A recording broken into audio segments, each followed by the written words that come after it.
Hello, and welcome to the first video in a series of videos that make up Fin Know-how's foundation course. This lesson is about introducing you to the world of finance. To understand the world of finance, it is important to see the pivotal role it plays in our modern economy, serving as the backbone for economic activities across all sectors. This introduction will explore the fundamental concepts, participants, and mechanisms that make up the world of finance. At its core, finance is a specialized field of economics, whereas economics is focused on the exchange of goods and services. Finance narrows this focus and narrows it specifically to transactions where money rather than goods and services are exchanged. And so that's what distinguishes finance from economics.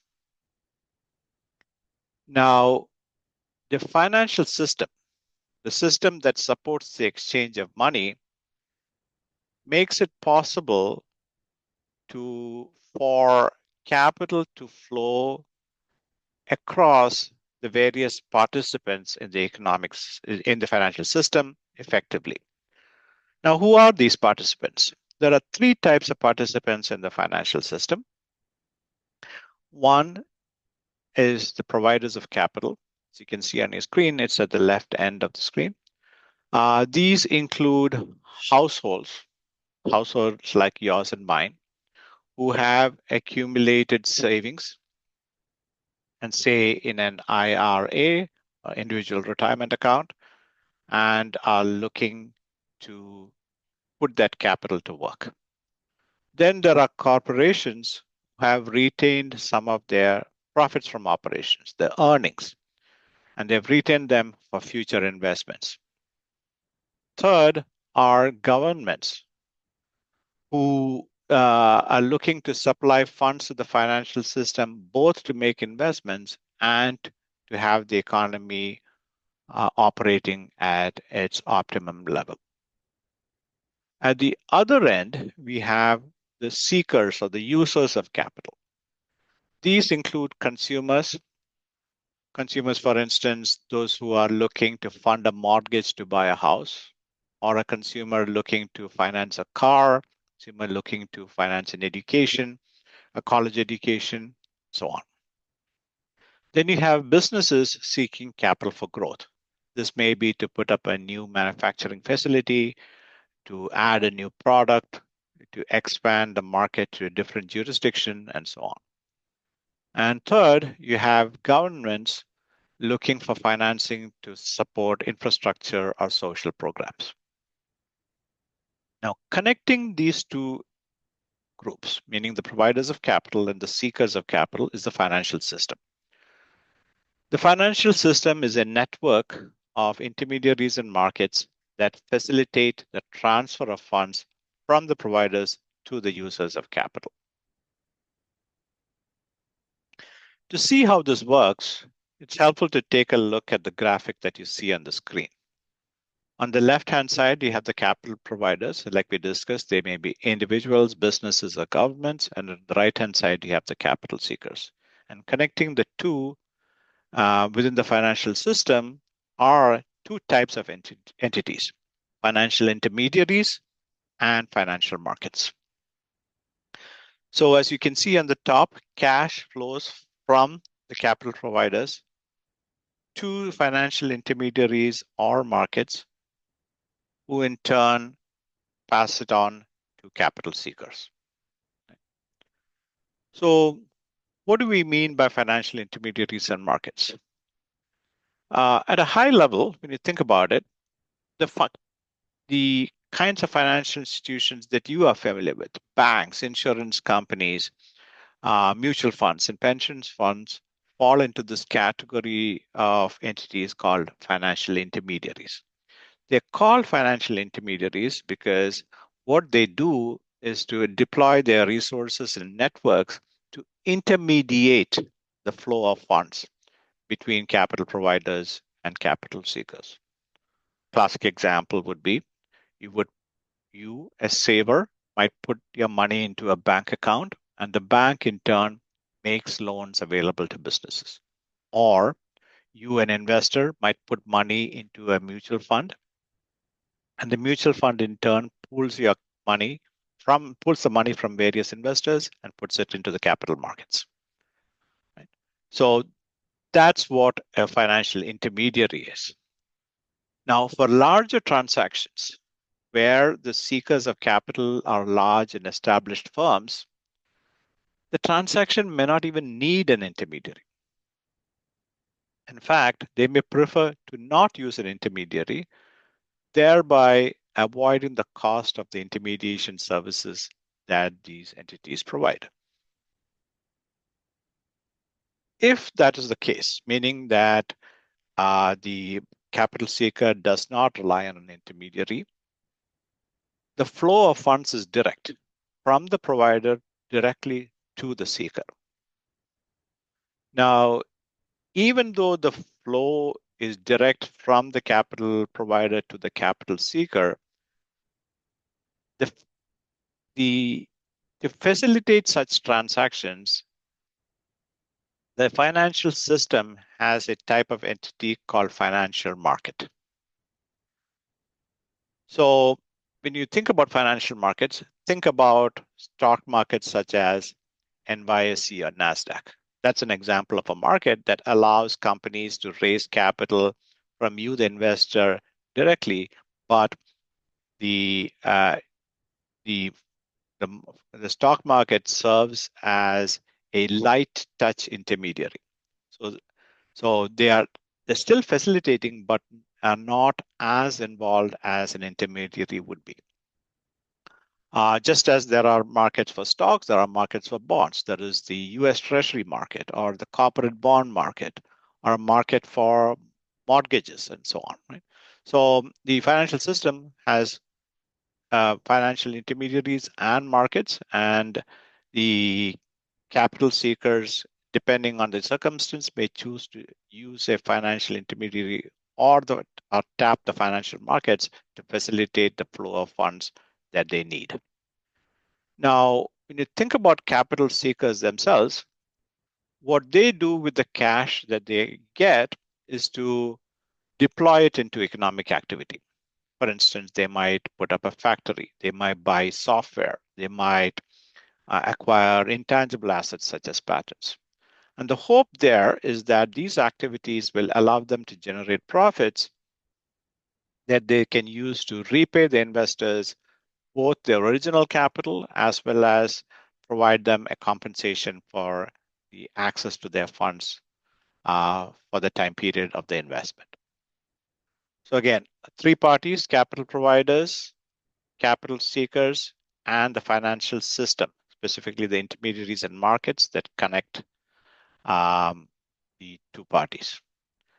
Now, given the critical role that uh, financial intermediaries and markets play, it's worth spending a little bit of time trying to understand what they do and how they add value.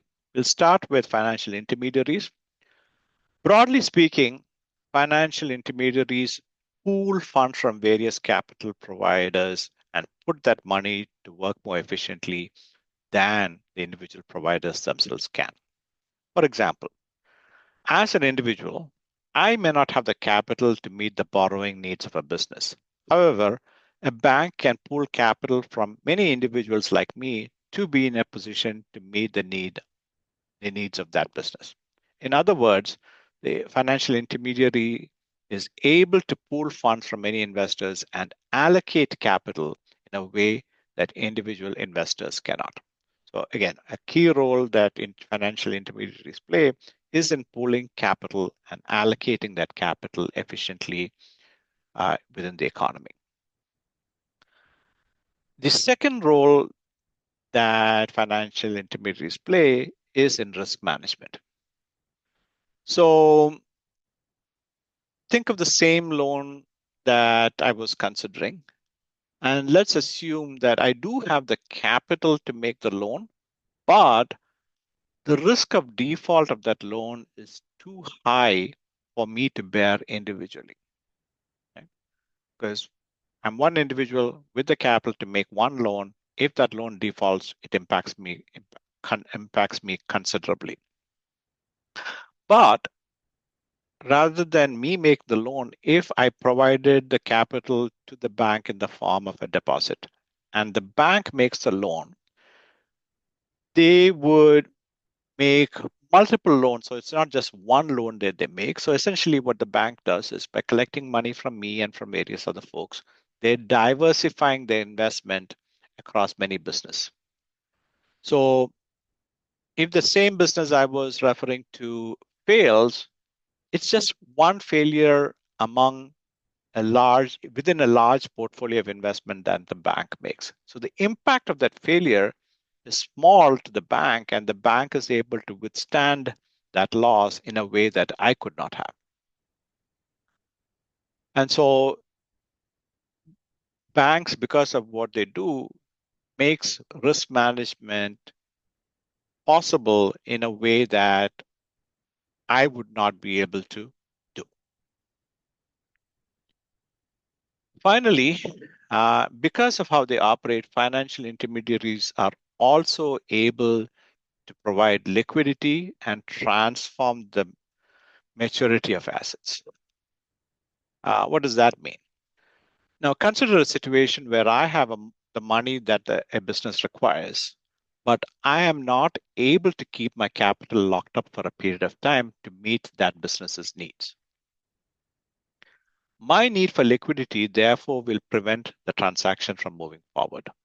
However, an intermediary like a bank, because of their expertise in managing balance sheets and risk, is able to accept short term deposits and transform them into long term loans.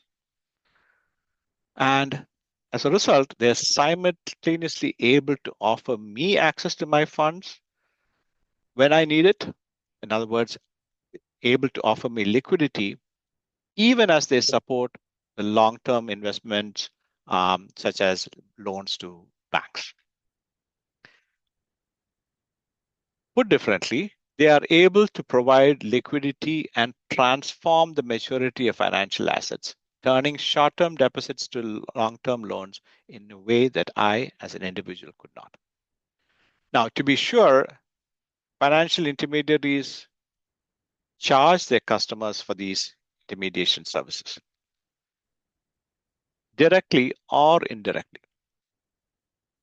For instance, a bank is in effect charging you for liquidity services when they offer you a low interest rate on your deposit, even though the bank charges a much higher rate to its borrowers. Right? But for me, the intermediary's customer, the benefits of liquidity, the benefits of the services that they provide is valuable enough to justify the cost of working with an intermediary. So that's with respect to financial intermediaries. Now, everything we have said about financial intermediaries makes it sound like, hey, they do everything great. So why do we need financial markets? Financial intermediaries have play critical roles. It adds a lot of value. So the question is, why do we need financial markets then? Turns out that financial markets address a different segment of the market.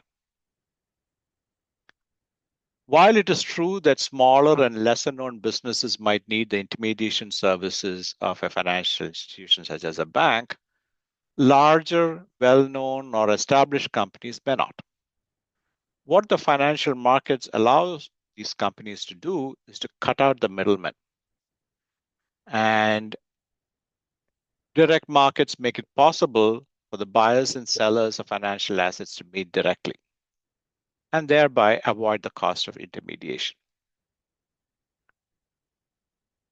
And by doing so, the financial markets help seekers of capital raise capital efficiently by allowing them access to a wide range of investors, potentially lowering their borrowing costs. For example, if Google were to raise debt, it does not have to go to a bank and incur the cost of intermediation.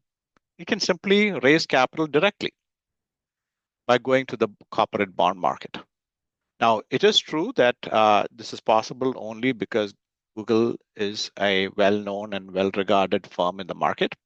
This would not be possible for a new startup, but for certain segments of the market, tapping the financial market system can be very attractive compared to using intermediaries. The financial markets also provide liquidity for investors. So, for instance, if you think about an investment in NVIDIA, you are able to make that investment when you want it, in whatever amounts you want to.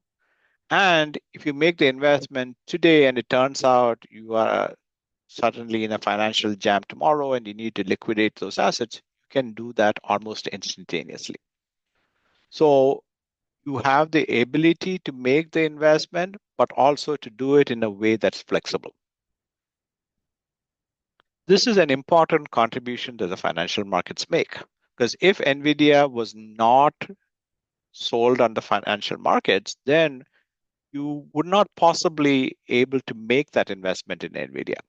The very fact that it is traded on the stock exchange actually makes it appealing to uh, investors, and that changes the profile of the investments.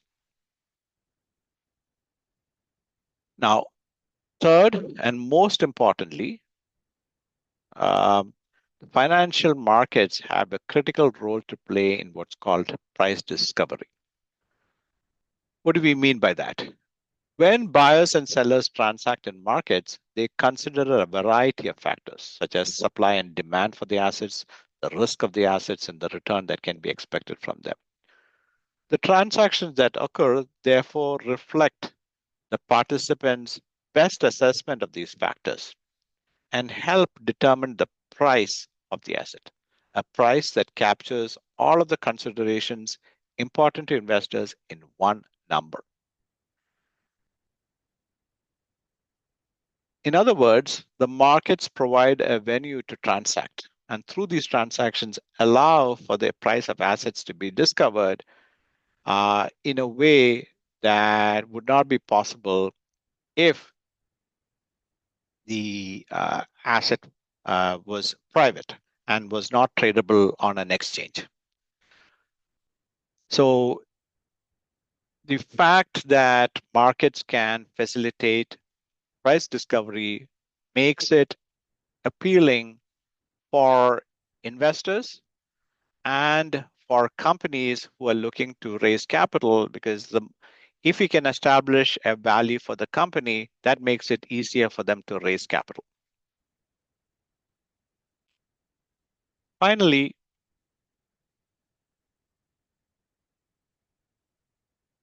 you have the role that financial markets play in risk transfer. Some financial markets, like derivatives markets, for example, futures markets, option markets, allow participants to manage and transfer risk. For example, an investor concerned about a potential stock drop can purchase what's called a put option, which provides the right to sell the stock at a predetermined price, thereby limiting potential losses. Or an airline can use futures contracts to lock up the price of jet fuel for future prices, thereby mitigating the risk of rising fuel costs. Now, I will admit that this aspect of financial markets is sometimes hard to understand. It's complex. But for our purposes, all we need to realize is that there is a mechanism that exists within the financial markets that allows various parties to transfer risk that they do not want to bear. And that's perhaps the important takeaway from this discussion. So, where we have discussed so far the importance and the roles that financial intermediaries and financial markets play, but we have discussed as if they are two independent legs of the financial system. The reality, though, is that the intermediaries in financial markets interconnect within the system more than we realize. So let's discuss a little bit about how this happens. First, it turns out that intermediaries are key participants in the financial markets. Banks, insurance companies, and pension funds are, as part of their activities, function as major investors in stocks and bonds. Think of a bank that has its money sourced from short-term depositors tied up in a long-term loan or in multiple long-term loans. Now, if some of the depositors start to withdraw money from the bank in a way that the bank did not anticipate, it would find itself in a financial crunch. But with access to the financial markets, the bank can quickly sell certain other assets it has on the balance sheet to make up for the shortfall. And by doing so, they become involved in and benefit from the existence of financial markets. So again, they are not as separate as it would seem, because financial intermediaries are a critical player within the financial markets. Further, the financial markets create efficiency for intermediaries. We previously discussed the liquidity that financial markets provide. These liquid markets allow financial institutions to effectively manage their assets and liabilities and risk, and in turn perform their intermediation functions better than they would have been able to provide if they did not have access to liquid markets. Third, it is true that financial intermediaries and markets serve different audiences, I should say, but the reality is that they perform complementary functions. Both work together to support the varying needs of a diverse set of market participants. To see this, think of a medium-sized company that has raised capital through the stock market. While the stock market may have provided most of the capital the business needs, it may still need to have a relationship with a financial institution, such as an intermediary, such as a bank, to meet its day-to-day cash needs or to manage payments with vendors and so on. So for that company, the direct markets and the financial intermediaries provide different but complementary services, both of which are needed for the company to perform well. Lastly, one of the ways in which the intermediaries and direct financial markets work together is through global integration. For instance, an investor in the US may want to make a direct investment in a group of Japanese companies, some of whom may be traded on the exchange, others who are technology startups that are privately operated. While the investments are direct, the investors may find it attractive to work with a multinational bank with operations in Japan to make the flow of capital easier. And so by the joint effort then expands the flow of capital, benefiting both parties and both economies. So again, there is the fact that on the surface, the financial intermediaries and financial markets look different on the surface is misleading, because the reality is that they are highly interconnected and operate complementarily within the financial system to create value. So far, we have discussed the various participants in the financial system and the roles they play. Now we're going to shift gears a bit to focus on the core elements of a financial transaction. There are three elements we will discuss. Think of them as the kinds of things you would worry about if you were to invest money. The first is the return on compensation or compensation. The time horizon is the second, and reliability is the third. So what do we mean by return on compensation? So if you were to invest $100, the question here is, what would you get back? If you got back 105, the 100 of the $105 would be the return of your capital, and $5 would be the return on your capital, meaning the compensation for the access to the capital. Right? So any investment has built into it an expectation that the investor would get something more than what they provided as compensation for access to capital. Now, how much return you can expect to get on your capital depends on two factors. One is time horizon, and the other is reliability. The longer the time horizon you invest your capital for, the greater the amount you can expect in return. Why? Because you are allowing your capital to be locked up for a greater period of time. And the more time you allow your capital to be locked up, greater is the return you would expect. So inbuilt into any transaction is a time horizon, and that time horizon is a driver of the return that you can expect. Similarly, another factor that drives transactions is the risk associated with the transaction. So it is the confidence that you have in the return of your capital. This is called investment risk. So greater the investment risk, the greater the level of compensation that you would expect.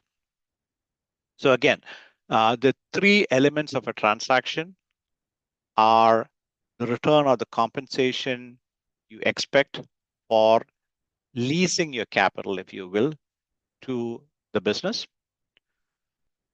The amount of returns that you get depend both on the time horizon over which the capital is leased and also on the risk of the investment, the possibility or the reliability with which your capital will be returned.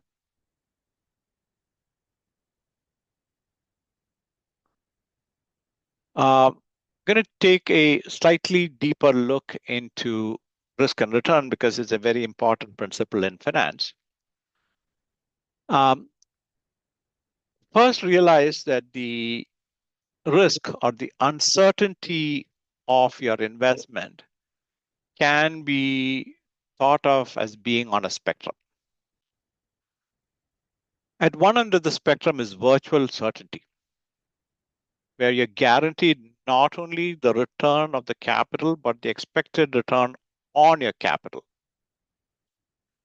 meaning that you get your initial investment back plus a level of compensation that you expect from that investment. In this case, your risk is low, and the only compensation that you're getting is for the time you lease the capital for. And because there is no risk, uh, the compensation you get reflects only the time element, and so the compensation tends to be low. As the risk increases, the chances of the realized ROI falling below your expectation increases, meaning that you put money into a business, um, you don't, the more risky the business, the greater the uncertainty that you have about whether you will recoup your investment and your expected return. Now, investors recognize that. And so what they do is that they realize that there is some likelihood that the investment will not go as planned. So in compensation, they will expect a higher level of return if the investment does succeed. This is one of the basic principles of finance. What it says is that investors recognize that there's risk inherent in any transaction. When they believe that risk is low, they know to anticipate or expect that the returns will also be low. But by the same token, when they think the risk is high, it is natural that they will expect higher returns as well.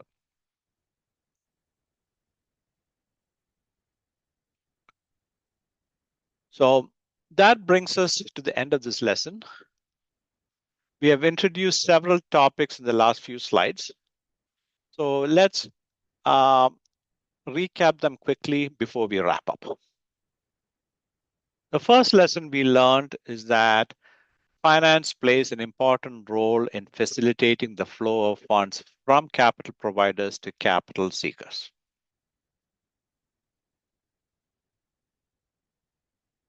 Financial transactions embed within them an expectation of return that may or may not be realized and therefore involves risk. Investors understand that transactions embed risk and therefore demand compensation accordingly. Third, we noted that financial intermediaries act as middlemen, pooling savings and providing loans, while financial markets allow direct financing, allowing for enhanced capital raising and liquidity.